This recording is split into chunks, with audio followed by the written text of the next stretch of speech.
శ్రీ గురుభ్యో నమః. శ్రీమతే రామానుజాయ నమః. శ్రీవాస్తు ప్రేక్షకులకి నమస్కారం. ఇంటికి సాధారణంగా తూర్పు ఉత్తరం భాగాలు ఉన్నప్పుడు, అంటే సాధ్యమైనంత వరకు తూర్పు ఆగ్నేయంలో మెట్లు ఉన్నప్పుడు మనం వాయువ్య భాగంలో చిన్న వాష్ ఏరియా లాంటిది, అంటే చిన్న గట్టు నిర్మాణం చేసి అక్కడ చిన్న వాష్ ఏరియా లాంటిది ఏర్పాటు చేస్తూ ఉంటాం. అయితే మనం ఇంతకుముందు మన వీడియోలోనే చాలా చోట్ల నియమాలు చెప్పాము.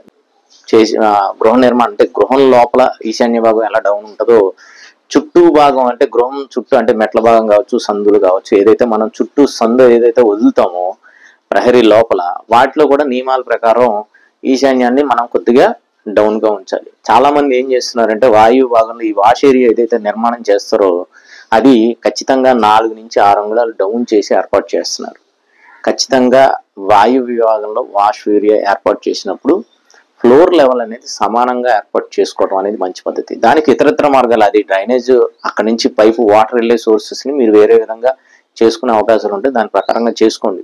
అంతేగాని ఈ ఏదైతే మనం చెప్పామో అలాగా వాష్ ఏరియా ఒకటే డౌన్ చేసి మాత్రం నిర్మాణం చేద్ది. తద్వారా మానసిక అశాంతి అనేది ఎక్కువ ఉంటుంది. అంటే అనవసరమైన చికాకులు అనేది ఉంటుంది, మనశ్శాంతి అనేది ఉండదు, ప్రశాంతి అనేది ఉండదు. కాబట్టి వాయువు భాగంలో ఎవరన్నా ఈ విధంగా వాష్ ఏరియా కనుక నిర్మాణం చేసి ఉంటే, అది డౌన్ ఉండుంటే, ఎందుకంటే ఈశాన్యం కన్నా కనుక పల్లం ఉండుంటే ఖచ్చితంగా దాన్ని ఫ్లోర్ లెవెల్ని సమానం చేసుకొని ఈశాన్యం కన్నా కొద్దిగా హైట్ లేకపోయినా సమానంగా ఏర్పాటు చేసుకోవడం అనేది మంచి పద్ధతి.